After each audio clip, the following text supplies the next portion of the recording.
Hey everybody, I wanted to talk real quick about the importance of water. A lot of different ideas out there about how much body water we actually are. Some studies say we're about 60%, some say up to 75%, even 80% water. Big picture is your body is mostly made up of fluid. That's it. The other 20, 25, 30% is tissues, but those tissues need water to function. We live in a society where we have pop, coffee, tea, energy drinks, all kinds of other kinds of fluids, your Gatorades, all of those kind of things, because they taste good. Usually most of them are pretty high caloric, so a lot of people are drinking their energy for the day instead of getting it from food, and then they just ignore water because they feel that they're not thirsty. Well, as little as 1% dehydration in the body can cause massive cognitive changes. I've known people, my dad for one, who never drank water, ever. You know, his whole idea in life is that,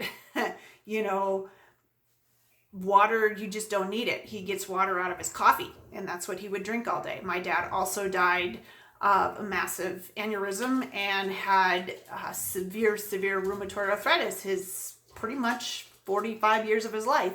So, caused a lot of joint damage. The funny thing about is whenever he would be hospitalized, we'd put him on saline and he'd walk out of there going, I feel fantastic. Duh, you're hydrated. But I could never get it through his mind that he needed to drink water because he didn't, quote unquote, like water. A lot of people don't like water, but the fact of the matter is that you can train your body and you reenact your natural thirst mechanism to start to crave water. Water is one of those things that you literally, if you want to have good health, you have to drink water. There just is no other substitute on the planet. And I'm not talking fuzzy water. I'm not talking mineralized water. I'm not talking alkaline water. I'm just talking plain old water. Spring water is the best. If you got a nice well, wonderful, that's the way to go. A gallon of water weighs about 8.34 pounds. So when you're drinking water, you're going to see changes on the scale, okay? Because water is a lot of weight. I mean, if you lift up a gallon, it's heavy. And if you're drinking at least a gallon a day, which is about the minimum for most people, that is the minimum, folks, 1 gallon of water a day. Most people aren't even getting a quarter of that in a day. If you want to lose weight, you better start drinking water. And I'll tell you why. Because water actually causes a thermogenic effect in the body. It regulates body temperature for one. And not only that, but since you are close to 75% water, those cells need to communicate and they need to be hydrated in order for that to happen. So if you want your metabolism to start firing on all cylinders, you need to be drinking at least a gallon of water. If you are doing any kind of heavy muscle adventures or workouts or doing a lot of weightlifting, a lot of cardio, you need to drink more water than that. If you want to get into water manipulation, that's even more extreme. I've done 3 gallons a day. And if you want to talk about releasing a lot of water weight, that's what happens. So people that might be stuck, start drinking 2 gallons of water a day if you haven't been losing weight, and watch what happens, because as the body becomes hydrated, it starts to metabolize all of the waste products that have been stuck in the body and release them. And that water weighs a lot of pounds, and that can just give you that little mental boost when you see that scale start to drop with that. Part of dehydration, you'll get headaches, dry eyes, fatigue, dizziness, cognition changes, mood changes. You won't be able to think straight. That's just 1% dehydration. Imagine if you're chronically dehydrated, the things that happen in the body. Water is a lubricant. It is a universal solvent, which most people don't know. I mean, this is why we wash our dishes. This is why we wash our clothes. This is how you can clean a dirty tub.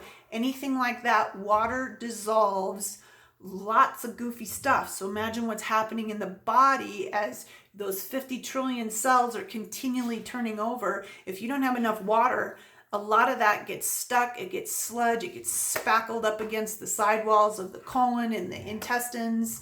Your stomach doesn't work right, you can't digest food, your joints get really stiff and inflamed, you start having all kinds of skin problems, increased wrinkling, those kind of things. So just drinking water will help with those things. Water is actually a cure for a lot of different things.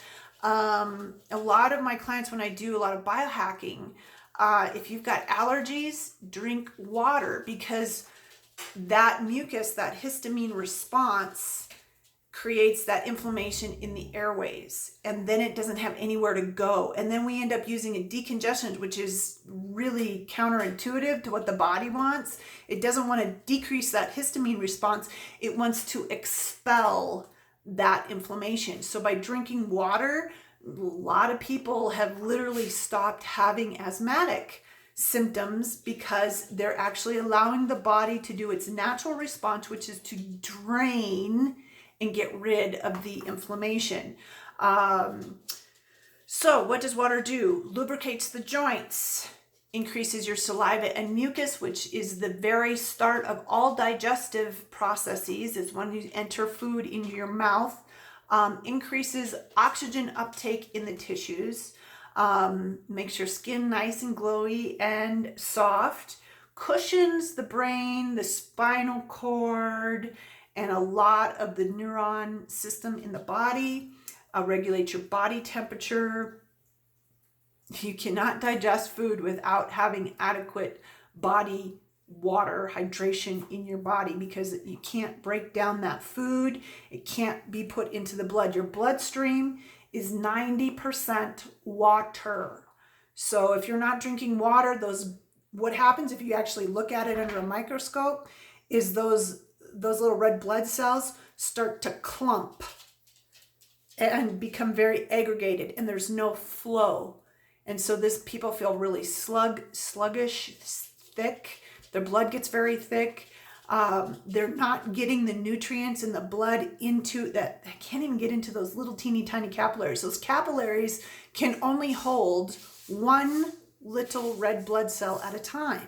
So think, if your little blood cells are all clumped together, how is that even going to get through that hole and get to that tissue, oxygenate and nourish that tissue? So you can see where that starts to cause a lot of breakdown and inflammation in the body. That way, flushes body waste. I mean, that's just huge.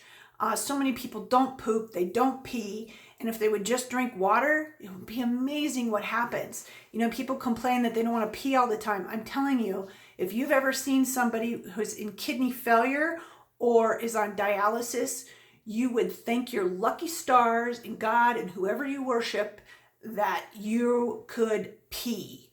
So I'm telling you, be happy that you can pee, and that you can pee a lot. It's a very important system in the body. So your kidneys need that to stay flushed, to stay healthy, and for you to get rid of the excess acidic salts in the body through the urinary tract system.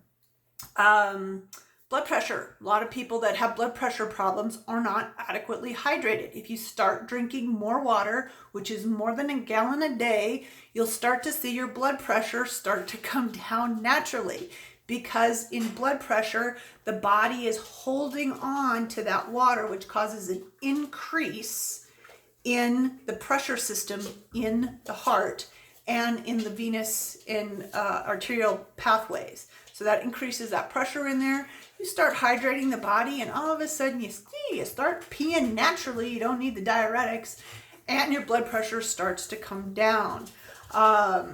Airways. Again, I talked about airways a little bit earlier. Your airways there's a lot of mucus. There's a lot of fluid in your airways, in your lungs. You have to have that for that tension to stay in place with your lungs. And that causes a very smooth system with your breathing. So it's very important in that aspect of things. Water also makes the minerals and nutrients available to the body. It's a transport system. And boost performance. Boy, if you've ever suffered from any kind of even a slight heat stroke, you know how horrible you feel. Heat exhaustion, heat stroke, any of those things, you are really, really sick and you don't feel good. So any kind of heat related injuries to the body, if you're not drinking enough water, it's going to make it 10 times worse. But even if you're exercising, you're sweating a lot, you need to be replenishing those water tissues in the body.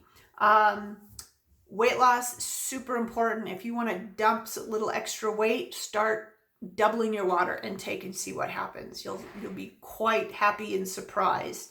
And then if you got a hangover, liver can't function unless it's really well hydrated, because as you take in alcohol has to do 2 passes through the liver in order to be completely detoxified throughout the system. It will trump everything else to detoxify alcohol in the body. This is why you see alcoholics with a lot of problems. Go figure. They're highly toxic. So the body just can't handle all of that stuff. So if you want to get rid of a hangover really quick, slug water, slug water, slug water. So that's my water talk. Make sure you're drinking at the very minimum a gallon of water a day. I take in 2 gallons, sometimes 3. It just kind of depends on my activity level and what the heat is doing. You'll find that your natural thirst mechanism kicks in and you'll start to crave natural, clean, pure water versus all of the fizzy drinks, the coffee, the teas, all of that kind of stuff. Your body will actually start to ask for that water. If you're feeling that little slow buzz, midday type of thing, your cortisol levels are really low, that's a natural ebb and flow. Drink some water and you might be amazed at how you spark up a little bit versus reaching for the caffeinated drinks. So there you go. Drink your water, folks. Have a great day. Bye.